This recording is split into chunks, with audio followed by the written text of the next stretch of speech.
You reap the fruit of your selfish ways. You gonna lose all your fancy foosball games, and you're gonna fail your big exam because school is the devil. Everything is the devil to you, Mama. Well, I like school, and I like football, and I'm gonna keep doing them both because they make me feel good. And we're back.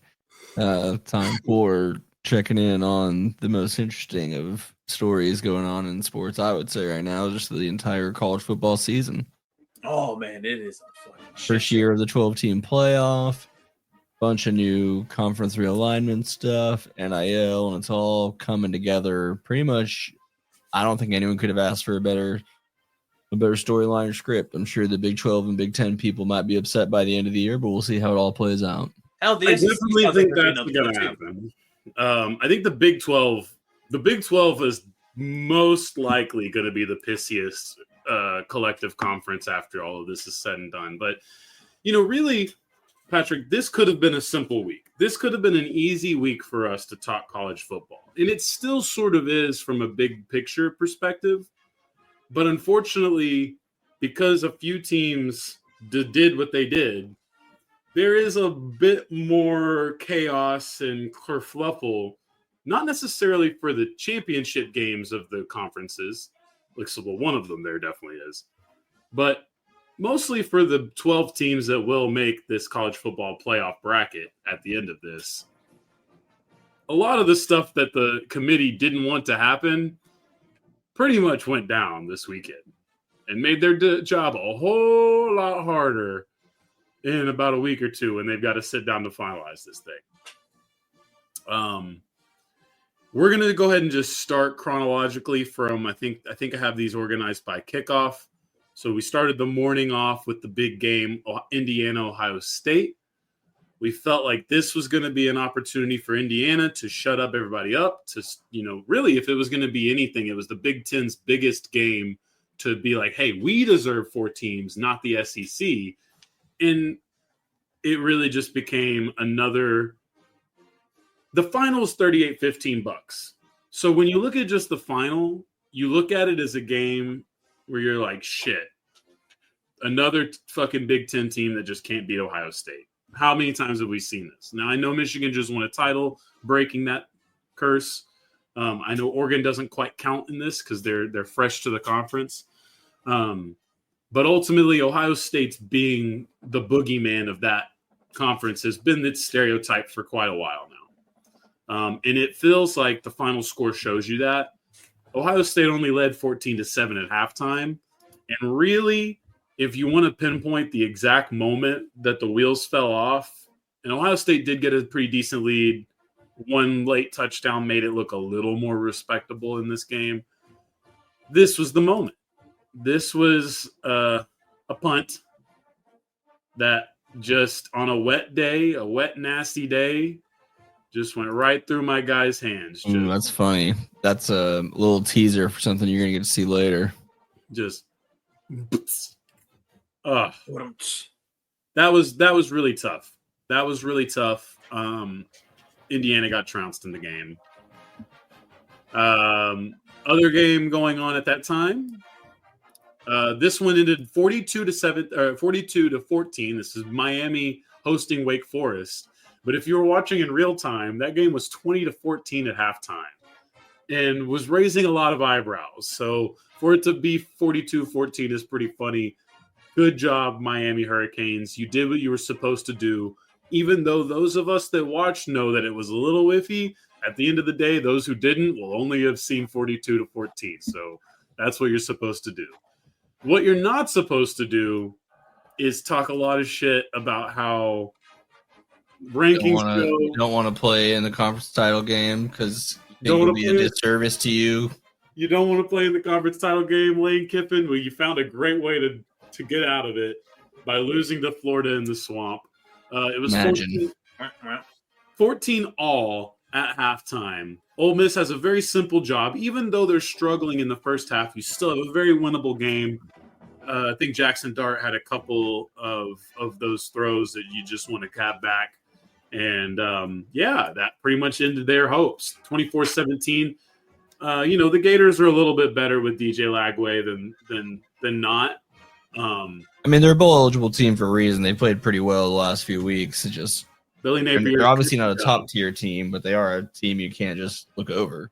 They're a building program, right? I mean, that's what Napier's trying to sell, is that he's trying to build a program. You just got to give it time. So he's done the thing he needs to do and win just enough games to get another opportunity next year.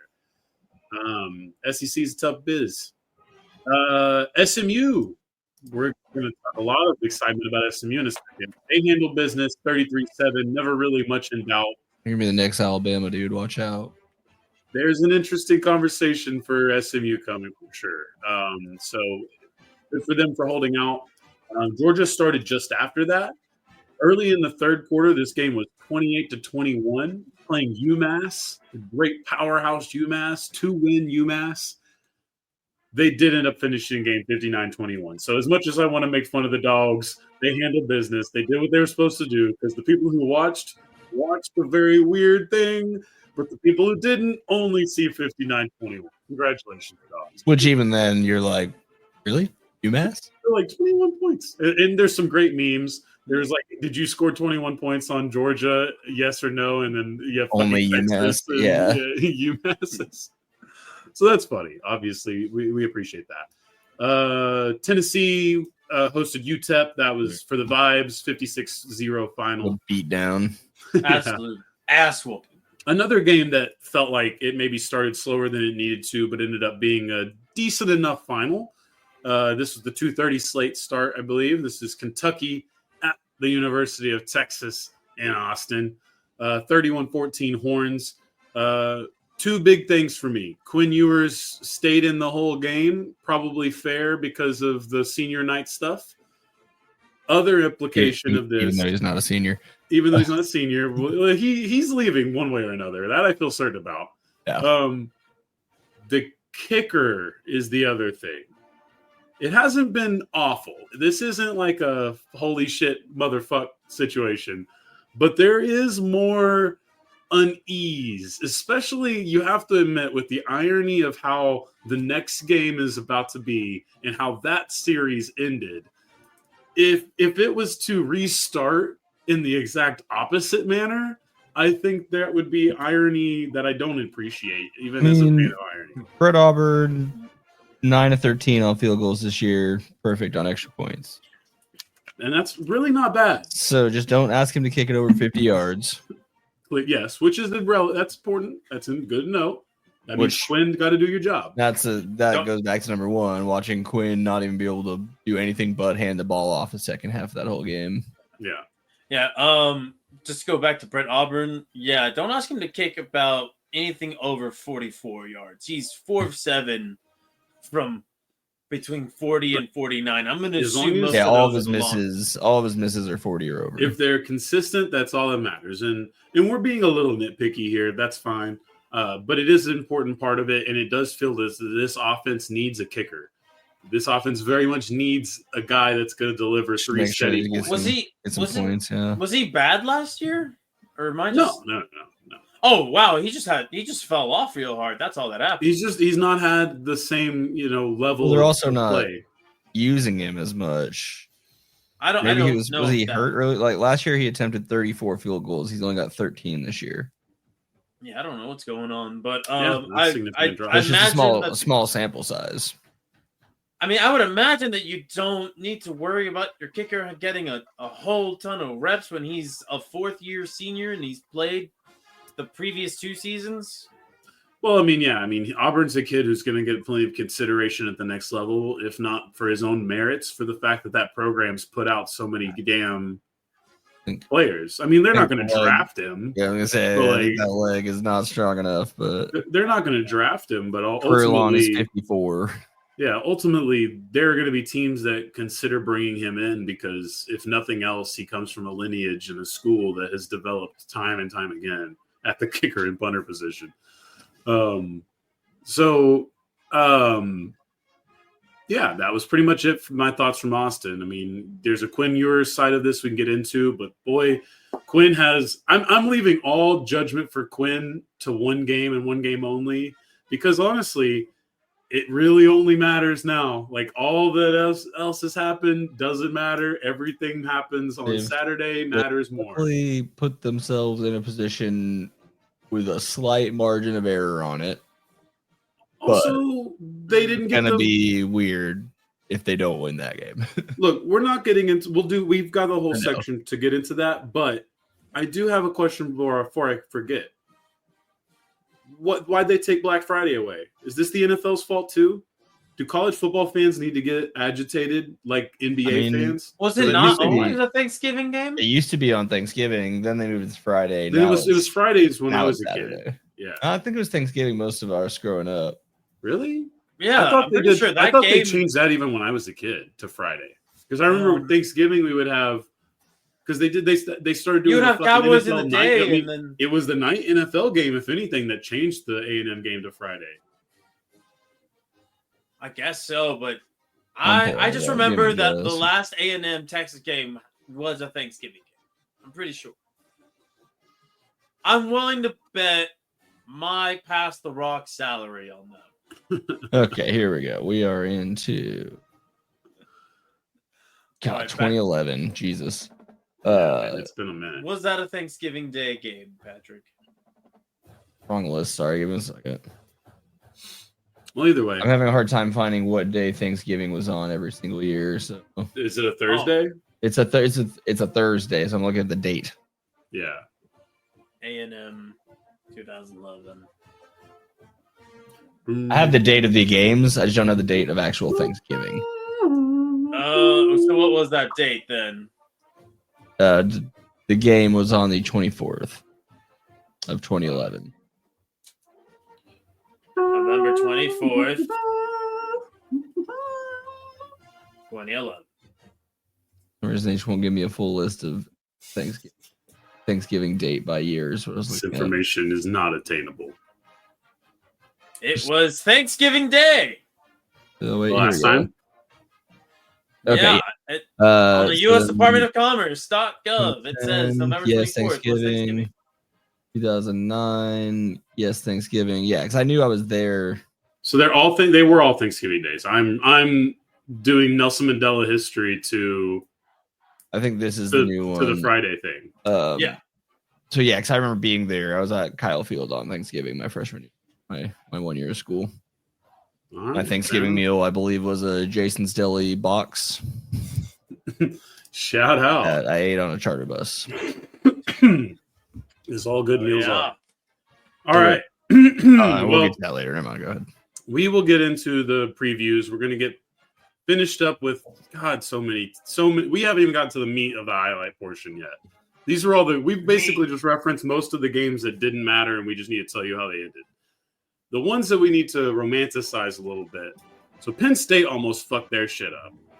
Should have most likely fucked their shit up. You had already gotten pretty much all the highlights necessary, so I've laced them in here. We started off the Minnesota Golden Gophers over here, getting a little trickery. Like a reverse flea flicker thing, yeah. Reverse flea flicker. It's just a lot of fanciness to get the quarterback an easy little, what was that, a wheel route to the tight end? Probably, yeah. So a little bit of fun. I didn't break that one down with the all 12. Yeah, no, we need the all 22, Caesar. Every time we do anything, you need the all 22. You need to magically come up with the all 22. Be like Mike McCarthy and have a PFF office in your backyard. Football barn. Oh yeah, your football barn. Okay, and then the Gophers. I mean, this is really when you get a block PAT that gets to get returned for the tutty. Or did he get returned for a tutty? I guess returned for 2 points. That's the only reason. Yeah, it's 2 points. You're right. You're right. It's 2 points. That's the only reason I would have clipped this off. If he didn't score it, then I wouldn't have clipped this off. But then I did want to highlight here at the end. Look at this turnstile of a third lineman. Now, in his defense, he's got a guy on his right and a guy on his left. I don't know what he was supposed to do. It looked like he didn't quite get started. But yeah, that shit was hilarious. I wish that I should have just cut that off separately to show you again. So unfortunately, at the very end of that video, but he just sticks that one arm up. That special teams coordinator is like, yeah, you're out of there, buddy. Tough. I mean, it's college, bro. This is why we enjoy the sport, is because to err is human, and to be a college student is human as fuck. And you don't know what they saw on tape. Maybe that guy never went that way on tape. I'm gonna go ahead and guess that the man didn't get off his get up like he was supposed to, because he looks like got the guy on his right though. Does so he? Okay. Does it? Because he looks like he kind of holding his balance. Is kind of the way it was kind of looking at. We'll pull it up again. We'll talk some shit otherwise. Got a good friend that went to Minnesota, actually played for the football team. He would have been excited. He went for the wrong guy. He got confused who was his guy and who wasn't his guy. Yeah, I'm trying to see it. He went for the guy slow-mo. I'm pretty sure he should have gone to his left. But does he even move much? No, he doesn't move at all. Like at all, barely. Yeah, that's what I'm saying, bro. He doesn't even engage He should have with gone the to his guy in left. front of him. He's just 100%. In the way. Yeah, I laughed so hard when I was like, maybe I can zoom in and see what happened. I was like, oh my God. That guy literally just stuck his arm up like a parking garage thing. Damn. Yeah, that's tough. Well, ultimately it didn't matter because special teams, I guess, turnabout is fair play, because ultimately to ice the game, this is what Penn State did. Looks like, hey, you know what? Oh, what a fake too, bro. What a great fake. Have you ever seen a punter sell a fake like that? Like, he sold it like somebody was shooting up the neighborhood. Like, oh! Hold on, just in the beginning. I just want because he's acting like it's over his head, right? Yeah, he's to the side. But and that definitely caught the you. Oh my God! It definitely caught the defender on the boundary off guard. It would have caught me off guard too. I would have ducked onto the ground thinking somebody was shooting me, bro. That man did not make a natural football move at all, and it sold that play so well. But yeah, no, he looked. I get what he was going for, but that definitely looked like active shooter drill. God damn it. Yeah, for sure. Okay, so what we got next? Again, just win football games, and life is so much less complicated for the committee, for your school, for your conference. And Penn State's in a pretty good spot too. Penn State did their job. You know, they're good. Yeah, I mean, they won games. At the end, they count more W's than losses ultimately, right? BYU, unfortunately, and maybe this is on me a little bit for not being more on the Arizona State rise, as I may have not taken it as seriously as I thought, as the season's gone. But that's what we love the Big 12 is. Of course, Arizona State's going to win the Big 12. Of course they are. They beat the Mormon Cougars 28-23. This was a home game for the Sun Devils, as you will see, because we did get a field storming. They get very lucky with all this because this could have gone lucky. Very differently. Oh, you'll see how just a little bit of time can fuck a team over later in our show. But this isn't a situation. I mean, lucky in terms of not getting penalties that they should have gotten here. Penalties also, like, what if this impacted, like, what if there was enough time to kick the ball to that end zone? What would they have done then? Swap sides, I guess. That's what I was thinking. So yeah, that was wild. That was just me giving you guys an idea. I had it a for little anyone context. not watching, the Arizona State rush to the field. Yeah, the fans have still left. The fans are covering the field. There is 1 second down, left. And there's time on the clock. Before we get into the next video, because I don't think we have video of the play was a throw out of bounds, and the camera clearly clocks 1 second. It's pretty obvious, even to the fans at home with the camera, that there is 1 second on the clock. I've been part of one of these. But 2009 Big 12 championship game.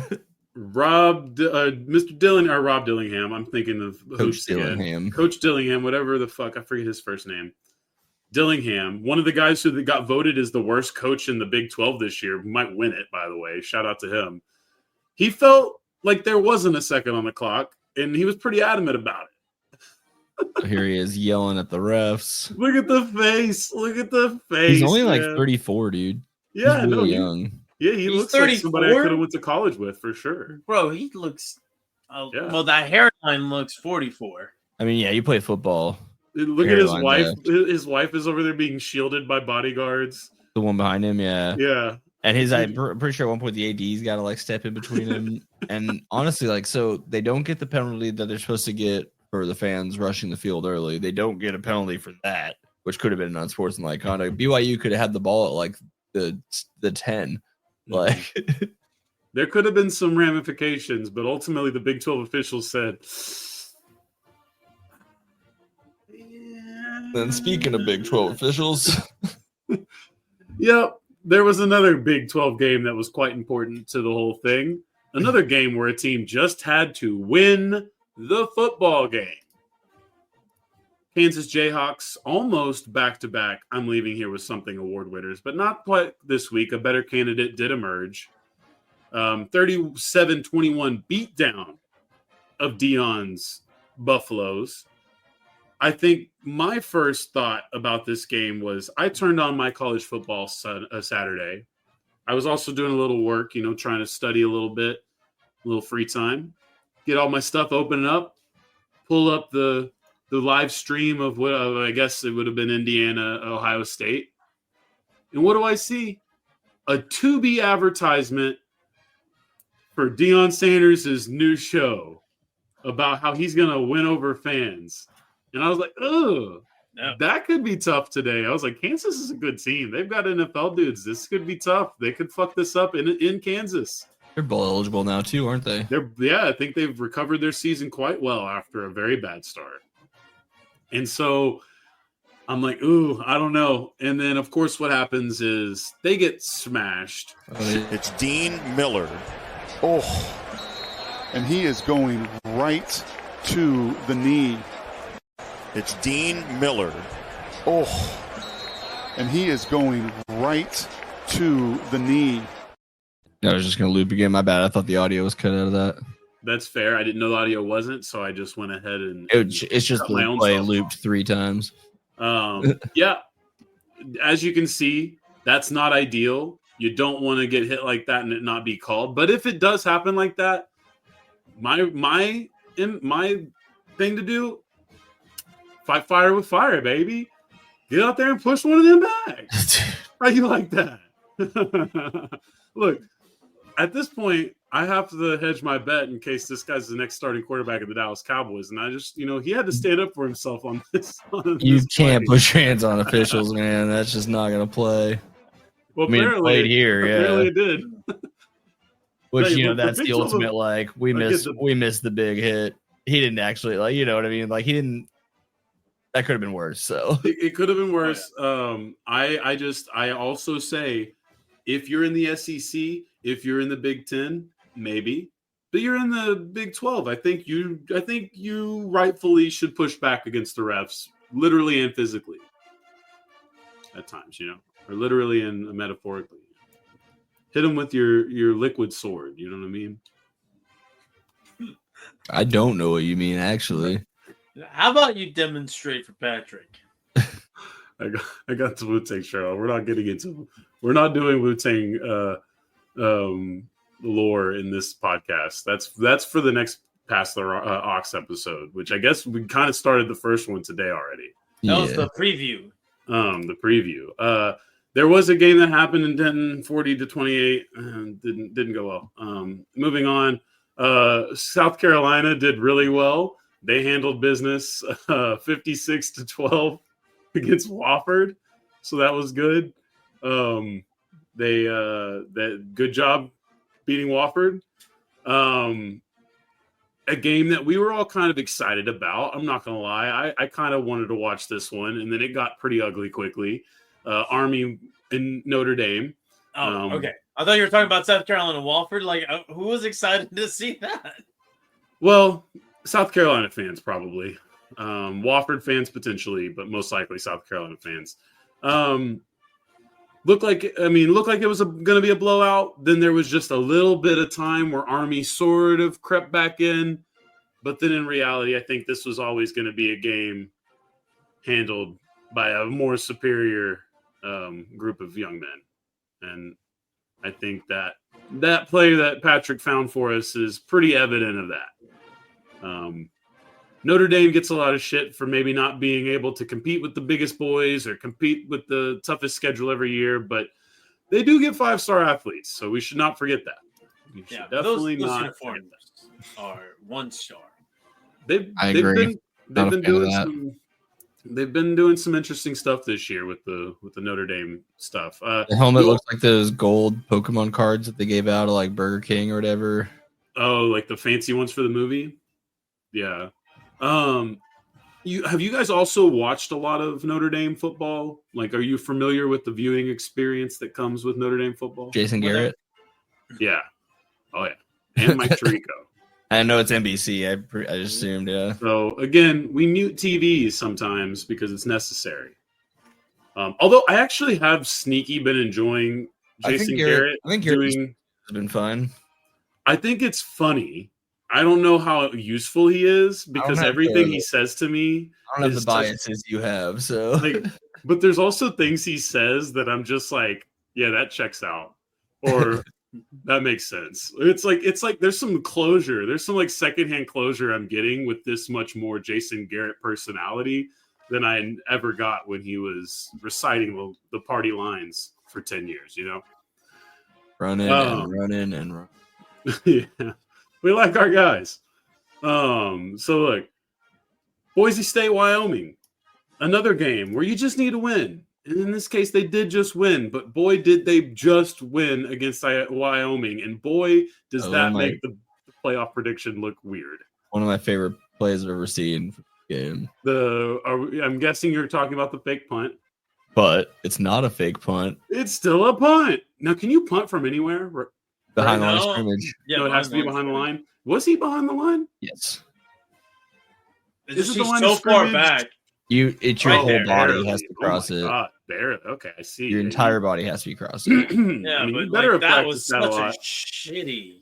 He's probably going for fake. Exactly what it needed to do. It was awesome. An absolute fucking. I've never seen him do that before. I've seen like where you like sometimes you'll have the quarterback do that or whatever, where like he'll take the snap and there's nothing there and he'll just quick punt it. But I've never seen that.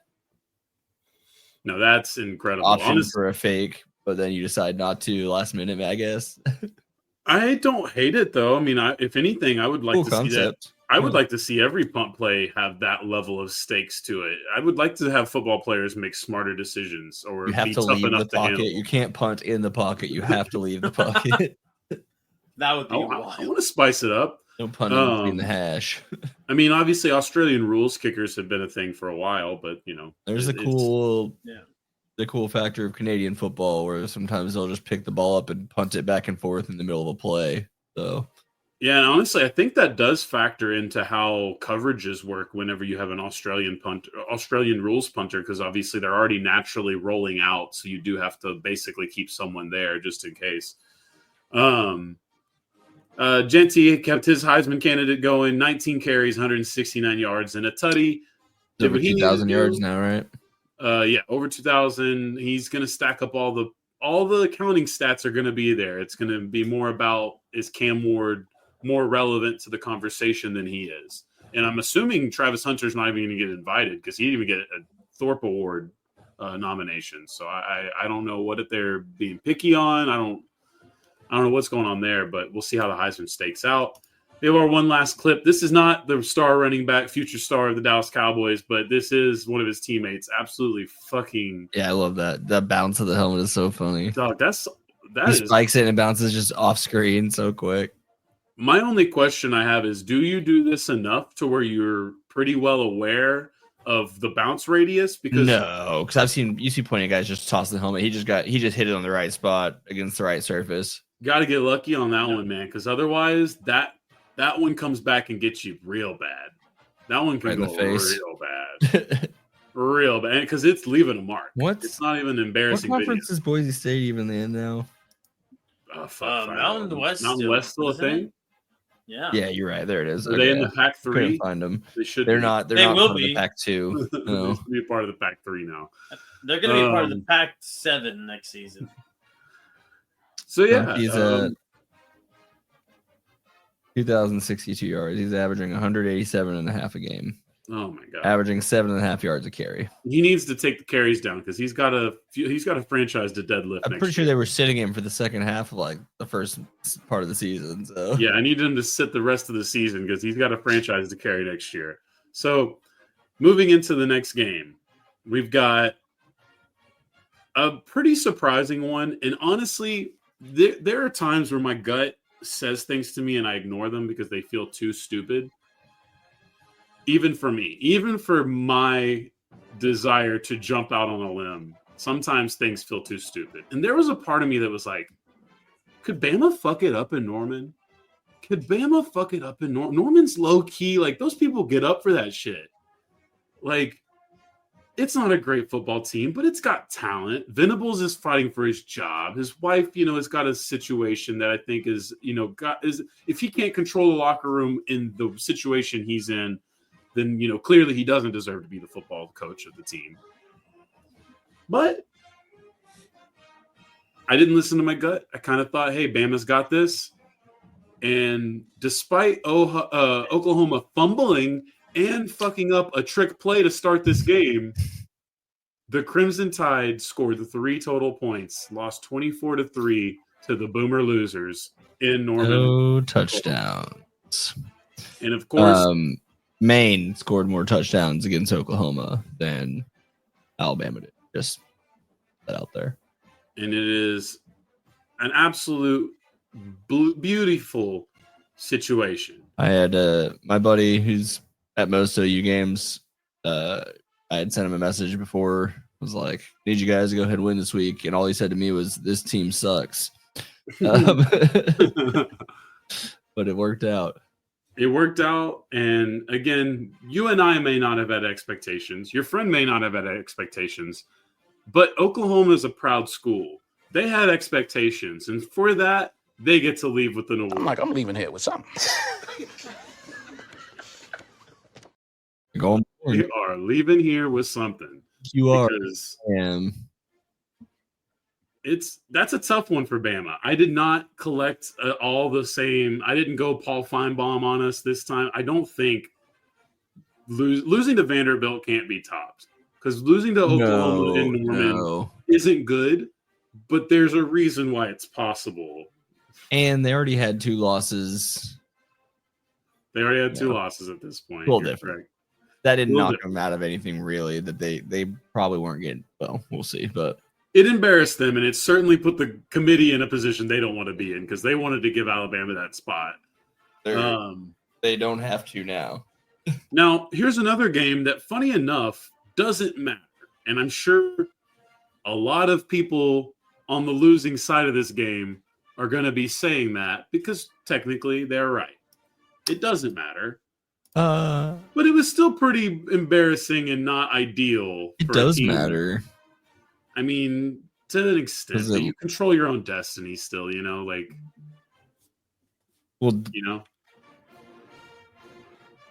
gotta go look at all the tiebreakers and crap again. But go ahead, sorry. You're gonna have basically, an opportunity to win the next game, and then you would compete in the championship game, and then you would obviously be able to host as the champion of the conference in that scenario. So the Aggies went to Auburn. We thought, hey, this could be a very dangerous game here. I don't think Auburn's that good, but they're competent. Aggie quarterback situation's a little iffy. They like this new guy, but then he's still got to get better as a pocket passer to really unlock the offense. They lost their running back, so they're dealing with a little bit of all those things. And they get down early. They get down early pretty good.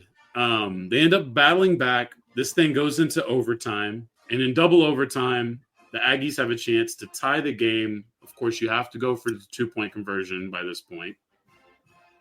What? Are they not immediately? They're eliminated from the conference title game completely, right? No. Even if they win, Tennessee, Georgia's already locked in, so Tennessee would go. I'll explain it to you in a second. Okay, sorry. Super easy. It's super easy. Right. But this is the final play for Texas A&M this past weekend. It's there. It's drawn up well. They did their job. But maybe the pass is a little behind him in this angle. You can't really see that perfectly well. But the ball is where it needs to be for the most part. Like it's pretty. It's as good as it's gonna get. And then 4 overtimes, the Aggies lose because, of course, the Aggies have to play 17 overtimes in a game. It's just what they do. Tough loss. It does not eliminate them from the potential of representing their conference in the national championship or in the championship playoff. But it certainly isn't a great look going into your biggest game of the season. So not a great look for the Aggies, but again, it's more embarrassing in the moment than it is impactful in the long term. So we'll see. Because this was such a crazy week, we only have one game on our other notables list that we did not highlight for you guys to watch, but we did want to bring up. And so we talked about the 1 second left on the clock thing. We talk about all the different instances that managing the final seconds of a game can be important. Well, what if I told you that icing a kicker could end up losing you a game? Not because they made the next kick. That you've seen before, I know. Wait, but icing your own kicker? No. You're icing the other team's kicker. But here's the problem. You iced him after he attempted the kick. So everybody on the other sideline watched the wind absolutely rip that kick apart and give them all the confidence that he cannot make that kick. So instead of making another field goal attempt, this is what they decided to do.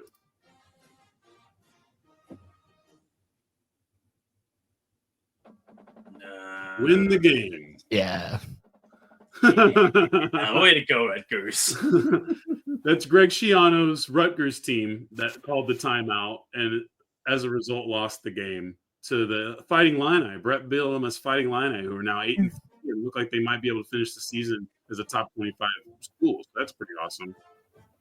Had to survive the Rutgers game, though, and basically more or less because Greg Schiano made a poor timeout decision. Of course, this was hard to beat up Schiano too hard on.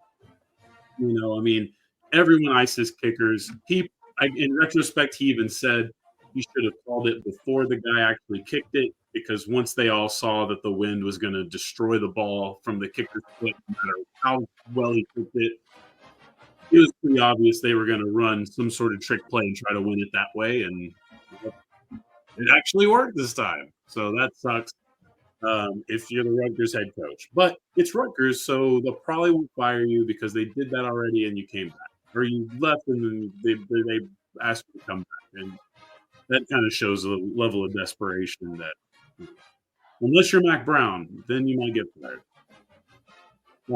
Sorry, it's not a part of the notes, but North Carolina's probably firing Mac Brown. I don't think it'll be a firing as much as a.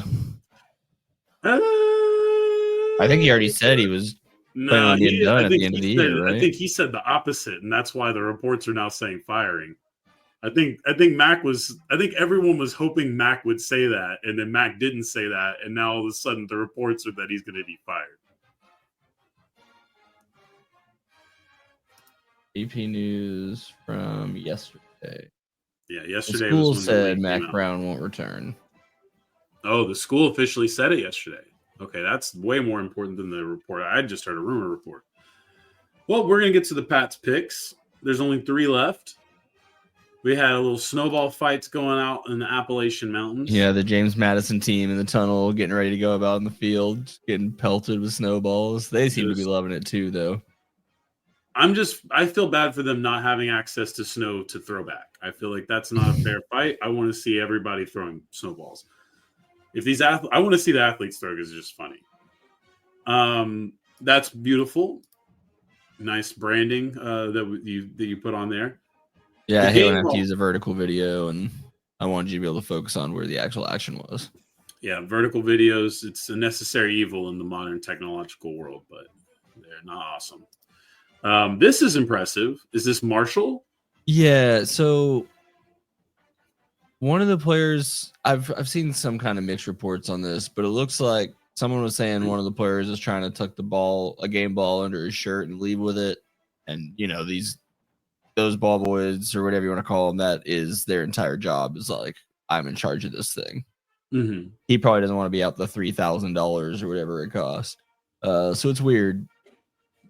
So the marshal player and the ball official are wrestling over this ball, and the ball official takes it away from the football player, who seems to realize that even if he is in the right and he's supposed to have that ball, this isn't going to go well for him if he maybe realize the optics and just got out of there. But look, Marshall's not a big powerhouse program, but I'm sure they've got someone working PR, or media or whatever. Go ask that person to go make sure that game ball gets to you. Yeah, you need to handle it yourself. I don't know what that was all about. So that's hilarious. And then we have a cool clip. Yeah, the last one's quite lengthy, and yes, I've just never seen UNLV running Rebels. I've never seen this before. So they call a timeout here because they want a dry ball to punt. It's 4th and 3 from their own, 45-ish. Okay. Now we just fast forward through here. Now we finally get a dry ball. Snap over the punter's head. He's running back. Oh, can't pick it up. Oh, can't pick it up. There's a safety. Not the double. Oh my God! And you can see how rain. I don't know what this guy's supposed to do. You can see how wet it is outside.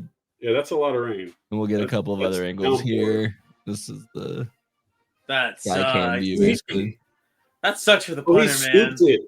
See, I'm not sure. Yeah, and I wasn't sure if he was trying to just get it out of there so they don't get a touchdown and make it look like he's trying to recover. But that one looks like he just couldn't get it. The second one he was. Yeah, you know what? He was on both of them, I think. Yeah, I think you're right. It was also just a soaking wet ball, obviously. What is the result of that play then? Is it safety? Just safety? Okay. Yeah, luckily he got it out of there eventually, but I think that was the goal the first time too. It's like I always feel the opposite. I know a lot of people are like, I'd rather have the safety. I'm like, just give him the touchdown, give me the ball back, because if I get a safety and then punt it back to them and they score, now all of a sudden I'm down 2 scores. No, I live by the offensive lineman theory of if it's a live ball, pick it up and run with it like you stole it. Well, I'm just saying, I don't like give them the safety to avoid the touchdown because you're right. At that point, your team obviously is just not good enough. So strategically, you could be putting yourself at a bigger disadvantage by giving the touch or the 2 points than the touchdown. I've never seen, so that's a 47-yard safety. I've never seen them stop the game, call a timeout to try to get a dry ball, and guy with the ball is like, all right, you can pick whichever one you want, I guess. It's gonna be wet by the time he snaps it. Yeah, by the time he gets there, he's on the 8, can't get it. He fucking launched that. That man may not have a long career as a long snapper in football. I don't know. Well, you play in domes most often in the pros, so yeah, but there's too much dip on his chip. It's the water, dude. There's a lot of dip on that chip, though. That's a lot of dip. And I just love the shocks to how much rain is on that camera. And then he just tosses it. I just think he can't get it because it's wet and it's a football. All right. Well, that was the week in review. Now we look forward. I'm going to start with championship game scenarios, not because Patrick clearly is interested in how the SEC championship game is going to go. I already figured it out. But because there is a lot of interest in this, and then we'll do the rankings and stuff, and then we'll just kind of quickly give everybody a rundown of how the weekend's going to play out TV-wise. SEC title, super easy. Georgia is in. It's done. Georgia will represent their half of the conference. The other side, it's going to be resolved on the field in Kyle Field in College Station. Winner takes the slot. The Fighting Texas Longhorns win. They will represent their side of the bracket. If the Fighting Texas Aggies win, they will represent the side of the bracket. So that's pretty much simple. We'll get into that game preview, so nothing too complex there. Same exact scenario going on in the Big Ten. Oregon is in. They have locked in their side of the They conference. were in like 3 weeks, 2 or 3 weeks ago. It felt like They've been comfortably waiting their challenger for a bit. Ohio State is most likely going to be who will play them, although Penn State still should be kind of kept in the conversation. If Ohio State loses to Michigan, that would then open Pandora's box just a little bit, but then Penn State would need help outside of that. So gets a little complicated. Most likely Oregon, Ohio State for the Big Ten championship game. I'm going to jump to the ACC, even though that's not how it is in my rundown, because the last conference is going to take some time, not a lot of time, but it's a little more complicated. ACC super easy again. The SMU Fighting Mustangs, the Pony Excess, it's riding again. They have locked in their bid to the ACC championship game. undefeated in conference play. Undefeated in conference play. They will play either Miami or Clemson. Very likely Miami, because all they have to do is win. However, this is rivalry week. This is the close of the season. Yeah, SMU is playing against their rival, the Woke Bears. The Woke Bears. The woke bears. The SMU Uptowners versus that's true. The woke police, the Cal Bears. So ACC championship game, that'll matter. That's pretty much resolved. The one that is basically absolute utter chaos is of course the one that deserves to be chaos. It is the conference of chaos. It is one of my favorite things in all of sports, and it's the Big 12.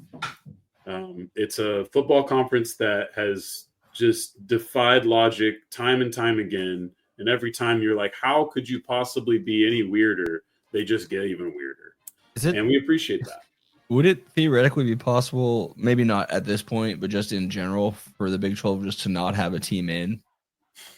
Does the Big 12 winner automatically get at least like a 12th seed even if they're not even ranked and they won the Big 12?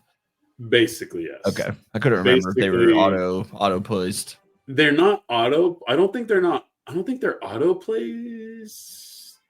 Is the Big 12 auto placed? It's the top 4 ranking. I think so. What I think it is I think first. SEC Big 10, obviously. And then ACC Big 12, I think they're just going to alternate it with whatever's a more relevant conference that year.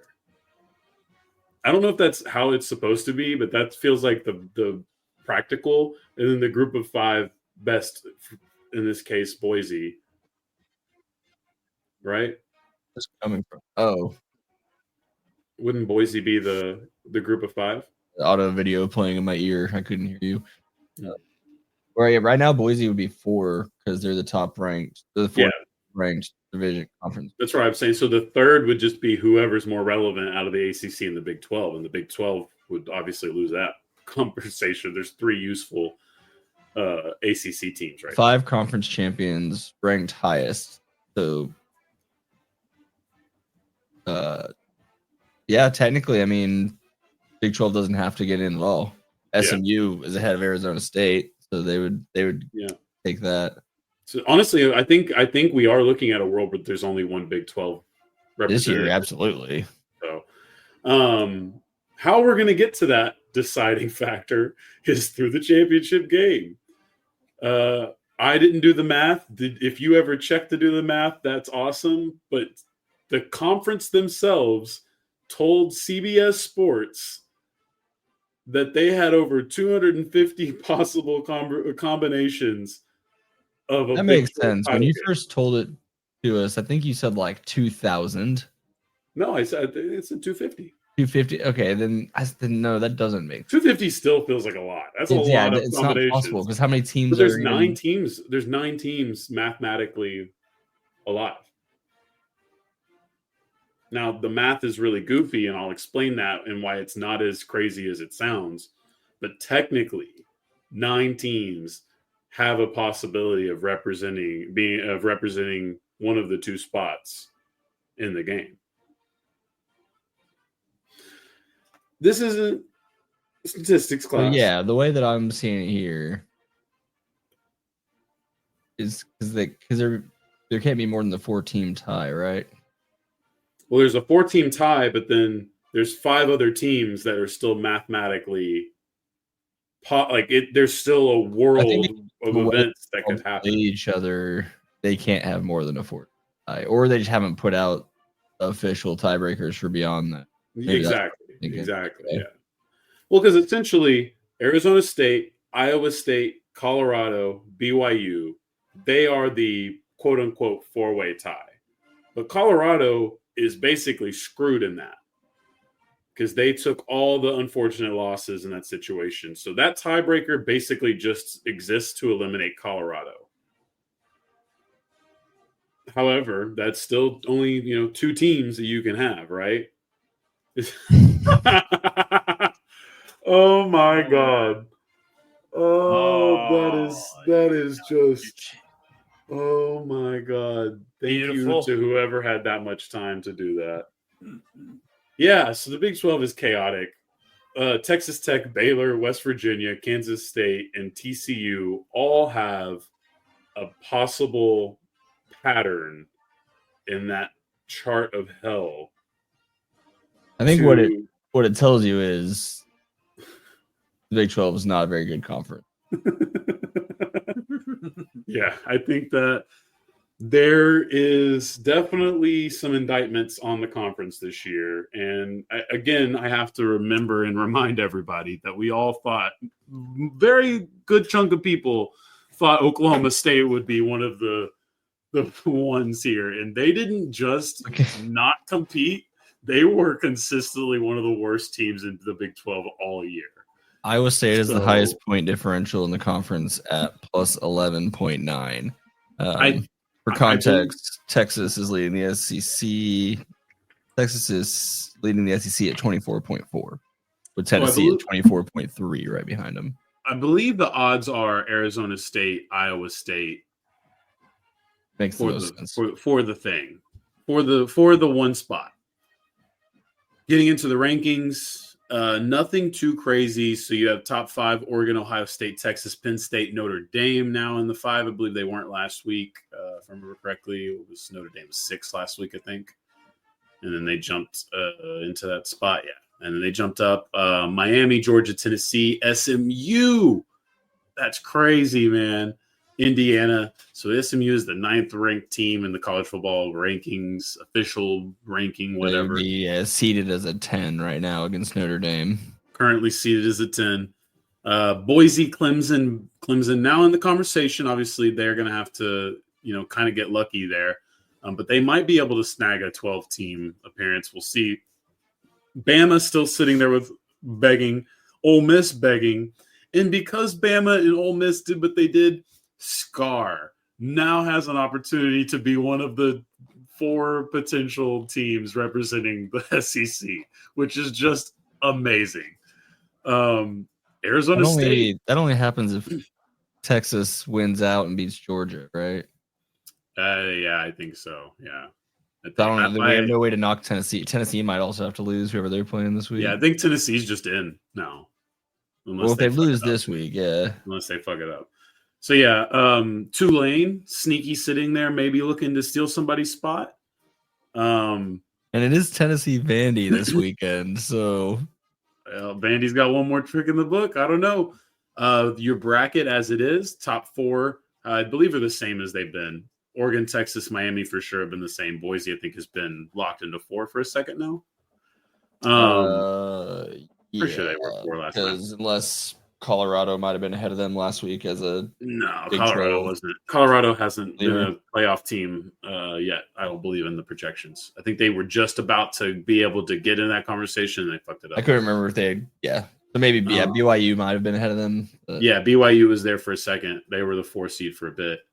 Ohio State, Arizona State is 5-12 right now.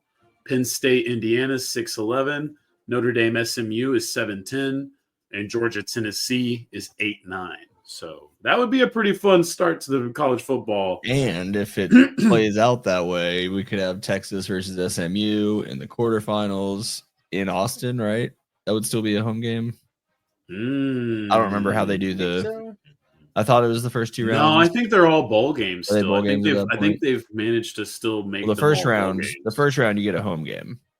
Yes. First round is a home game. Okay, cool. I like that. I like that a lot. Awesome. Yeah, I think that's smart. Let's see college football playoff fan base. You know what I mean? We deserve that as fans. And it works in like the Division 2 and stuff. So. Beautiful. Okay. So then that's basically the playoff. This is the watch list. This is to give you guys, spend time with your loved ones, obviously, for the holidays. But don't forget, you got a lot of homework to do, college football fans. And it starts and it does not stop. And I mean that very thoroughly. Thursday, tomorrow night, for us recording today, you get Memphis at Tulane. So if you're watching those stupid ass NFL games that they keep forcing down your throat, and it's not going well, I don't even know who's tomorrow night's game. Is it Thursday? even good? The Thursday night game? No. You don't even. Yeah, I got you. 1 second. Dolphins Packers. Yeah. Okay, that might be entertaining. That actually is a good matchup, but it's like not one that you're like, oh, it's a good Thanksgiving matchup. That's a good national game. Yeah, that's like a Sunday afternoon game.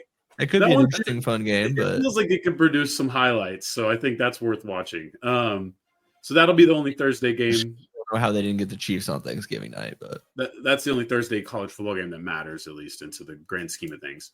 Friday, you're going to have 4 games Friday, okay, boys? 4 games, and they're all going to be fairly relevant. Boise State, Oregon State, okay? Pac-3, it'll get started next year. They're going to go ahead and get that rivalry going already, okay? So that one's going to get started. Then you have Oklahoma State, the Cowboys. They're playing Colorado. There's Gundy's last stand. Exactly. There's not a whole lot about this that matters to the grand scheme of everything. Colorado's still mathematically around. Draft odds. The Heisman stuff is important. Draft odds is important, but I think for me, I'm there to see if Prime can really send Gundy off on the note he deserves. Mississippi State is at Ole Miss. Ole Miss can do nothing but just try to beat the shit out of Mississippi State and hope that's enough. Hope Lane Kiffin's theory was right. And then Georgia Tech will play at Georgia Friday night. Georgia Tech's not a bad program. Georgia gets a good chance to really put the smack down before they'll have to take on Texas or Texas A&M.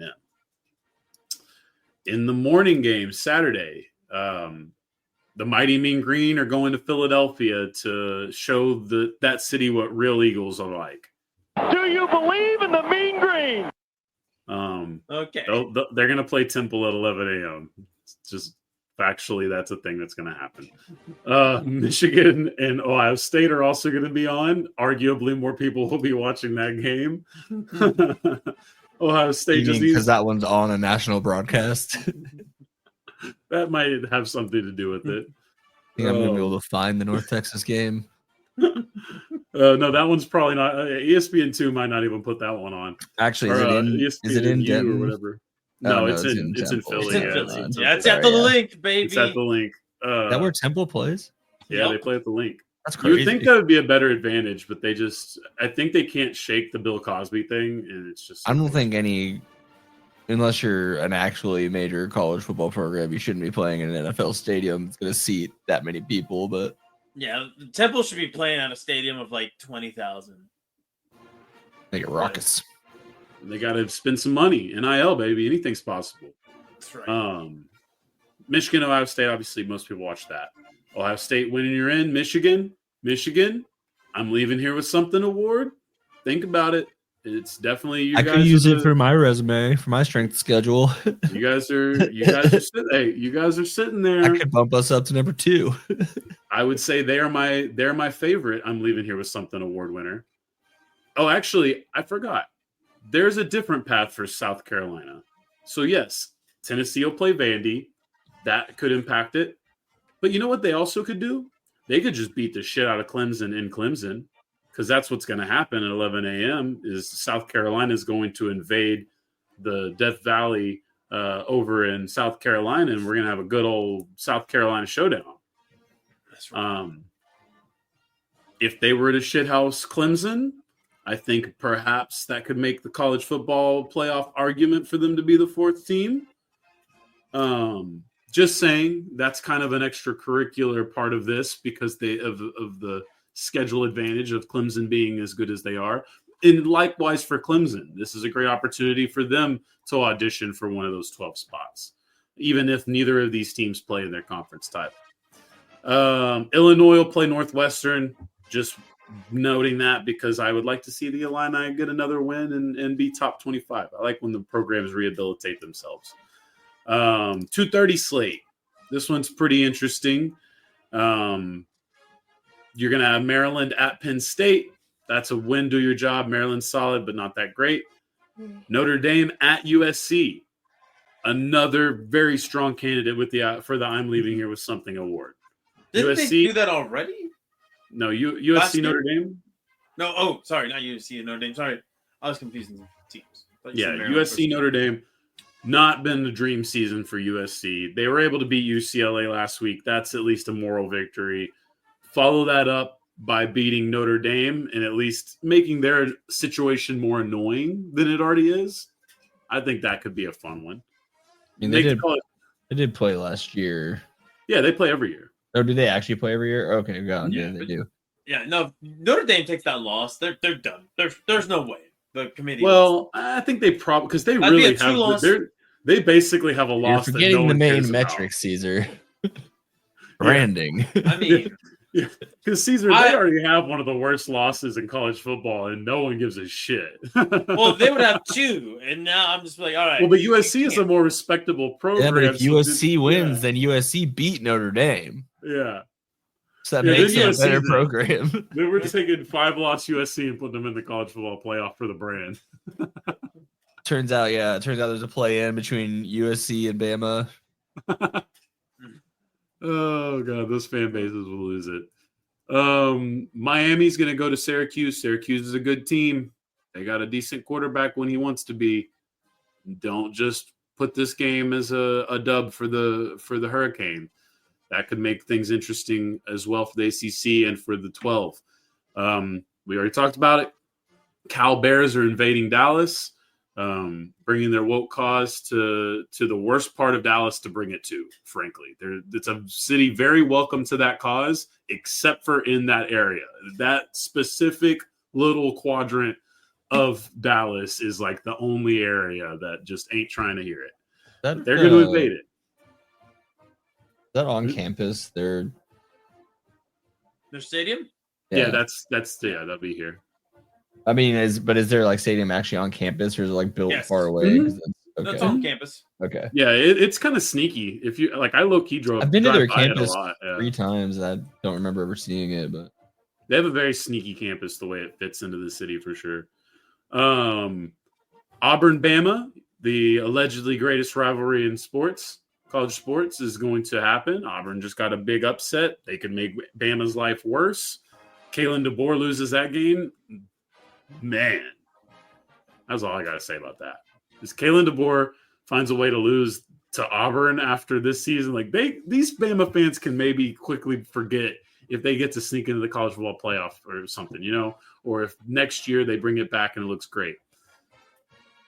If you take the losses you've already taken this season and screw this one up in Bama, lose the Iron Bowl in Tuscaloosa, whew, that'd be tough.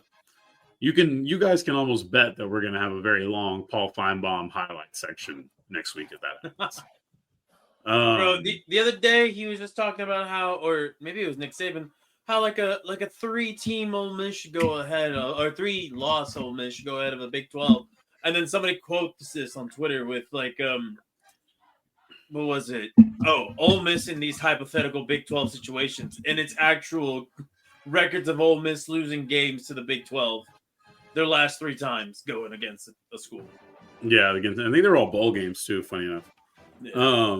Yeah. I mean, so obviously you're going to have campaigning, that's fine. Everyone's allowed their prerogative when it comes to the campaigning thing. Ultimately, the committee will make their decisions however they do. And this will be the first chance that we really get to see how the committee looks at things. None of us know. Arizona State's going to go to Arizona to hopefully just win and represent, and finish off a hard-earned season. But hey, rivalry games exist, and they are screwy for a reason. Missouri, Arkansas. That's going to be another one. Missouri's kind of on that outside weird, maybe, but probably not. I honestly am kind of hoping Arkansas kicks their teeth in a little bit because Mizzou's has been very fraudulent. Arkansas is a solid program. They deserve a good win to finish the season out. And Mizzou has kind of been annoying all year, so I kind of just want them to go out the hard way. All right, and then the night slate. Biggest game of the week. We all know it. We've been waiting for it for however long. Purdue is going to go into Indiana and play the 10th-ranked Hoosiers. Obviously, there's some other games. Washington's going to play Oregon at night as well. That used to be a great game. Washington's not so good this season. That's Kansas the Pac-12 championship, isn't it? Or is it Washington State and Oregon State? The Pac-12? Yeah. The Pac-2, you mean? That's not what they're calling it. That already happened. That was Oregon State, Washington State. Yeah.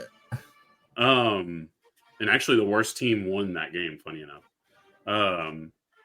The other games going on before we get to the one, obviously we need to maybe talk a little bit more in depth before we finish. Kansas State, 24th ranked. They're going to Iowa State. So that's a big one to decide the Big 12, and it happens at night. So we'll know all the other things that have happened in the Big 12 by the time Kansas State and Iowa State square off. UNLV will host Nevada. BYU will host Houston. They're both pretty heavy favorites, I would expect. So that leaves us one final football game. One that has not been played since 2011. One of the most important rivalries in all of Texas sports, as well as general sports. But specifically, if you grow up in this state, it's very hard pressed to not exist under the umbrella of this rivalry in some way. And also the Texas most expensive Longhorns ticket in college football this year. Probably one of the most expensive tickets in all sports this year. The Houston Chronicle just released an article saying it's the most expensive college football ticket all year long. Cheaper to go to this game or My Chemical Romance? My Chemical Romance. But not by a lot. Yeah, I mean, look, there's a cult of the MC Army and there's the cult of the Aggies, and they both are a heavy draw. So yeah, look, this is a big game. There's a lot setting this up.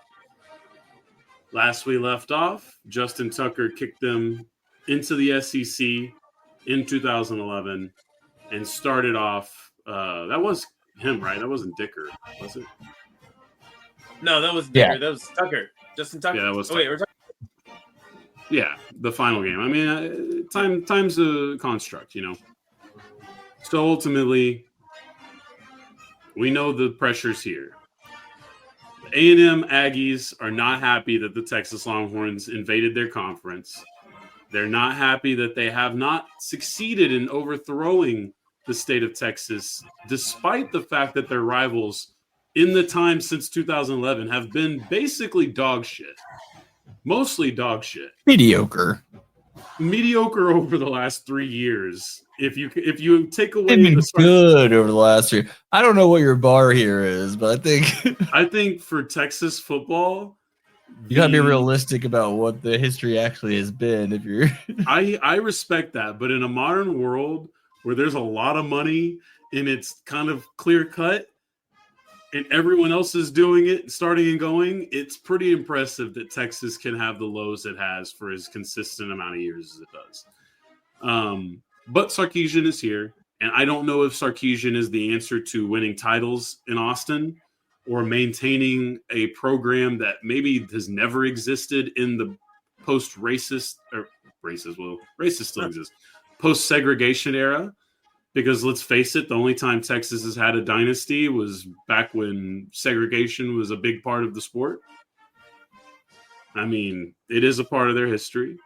As liberal as the school is, as much as that has changed, it's still part of their history. Well, as liberal as the school as the students are, not the boosters. yeah, not Not necessarily the Boosters. It is one of those things where I'm excited. I think all Texas fans are terrified. I think all Aggie fans are terrified, but everybody's going to put on a brave face, and everyone's going to be excited because it's simultaneously the best and worst thing that's going to happen to me all year. So exactly, because we're all excited to have this rivalry back. I was so annoyed that A&M left and then stubbornly Del Conte and these guys. I know, or Dodds. I think DeLoss was still ahead of Texas. There was a little bit of beef. There was a grown man, rich man, childlike beef between the athletic directors of these two schools for a while. Our legislation has even been wasting its time on trying to make this game happen. No, they haven't. They do the thing where they bring it up, but it's not. Again, wasting our time on a college football rivalry that should have never stopped, regardless of who's in conference.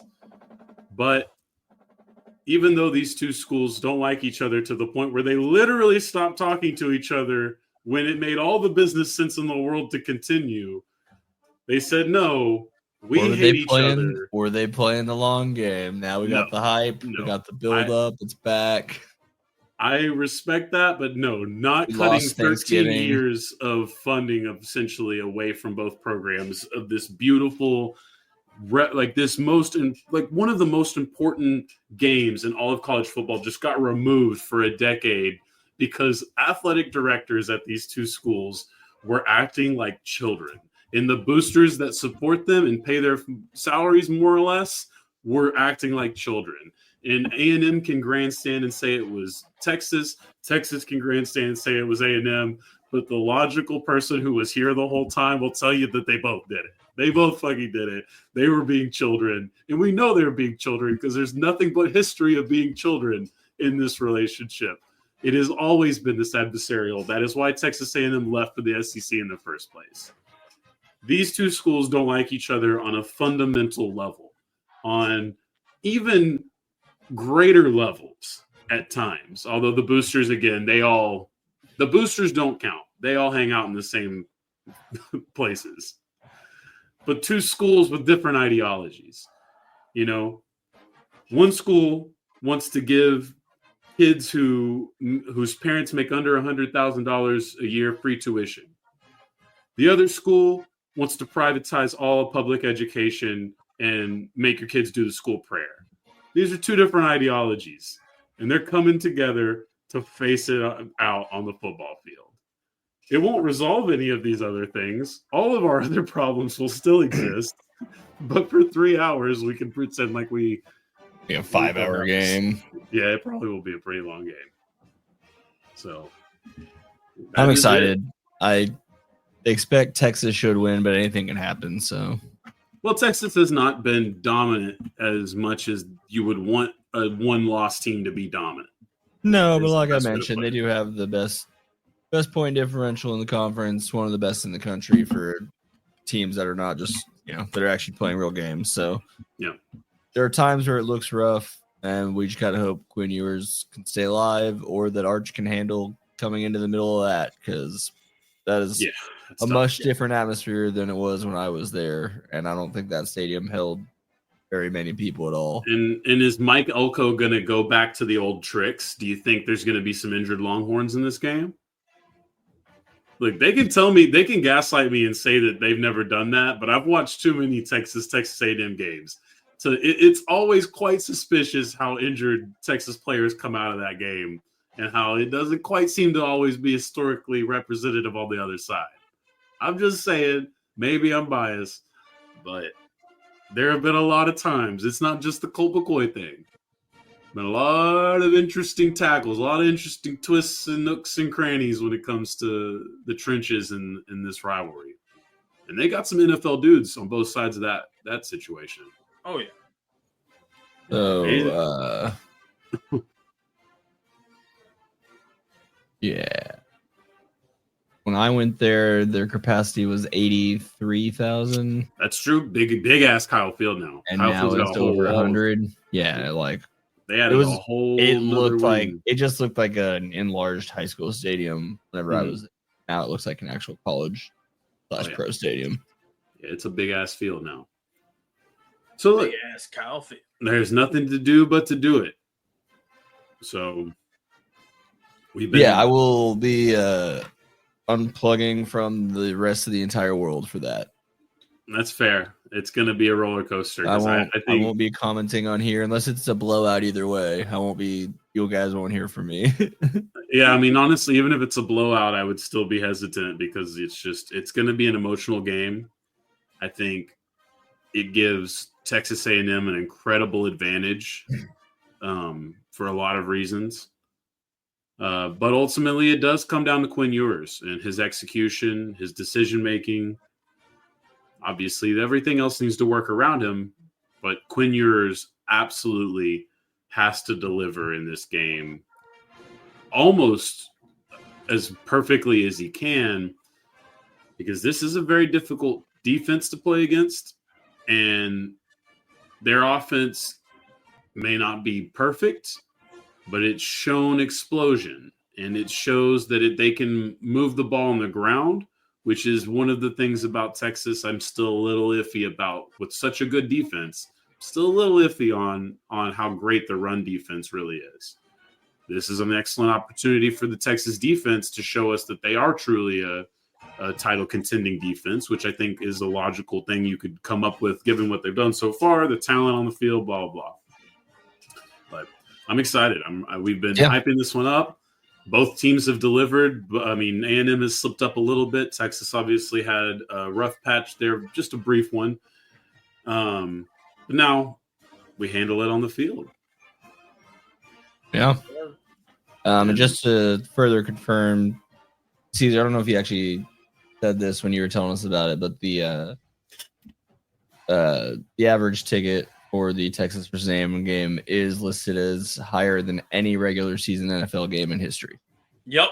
I didn't say that part, but yeah, I sent it to you guys in the chat. The current get-in price as of yesterday, 2 days ago, was $741, which is probably even higher now. So it's $1,039, I believe, is now the average. Yes. Okay, so that's actually dropped a little bit. It was $1,079 at the time of this article. Anyways, that's that. Was that the end of college football this week? That's it. That is all we have for this week. Yeah, I mean, the fun part about next week is we'll probably have a really good idea of who's in the college football playoff, at least for the most part. I think there'll at least be a few locked-in spots. The championship games could still make it weird. I mean, you'll know top five ranked conference winners. Well, they're not conference winners technically yet, though, until they win their championship game. I'm moving ahead, yeah. But we will have a pretty good idea, at least. We will have narrowed the field from right now. There is about 25 teams, I mean, more or less, that could find a way to sneak into the 12. I think we'll probably have maybe 18, maybe even less at the end of this week. So exciting time for college football fans. Yeah, this exciting new season, really. This outro is unrelated entirely to everything, but it's Thanksgiving, so I just had to use the song. So meet us back in the NFL side of things soon. Foosball.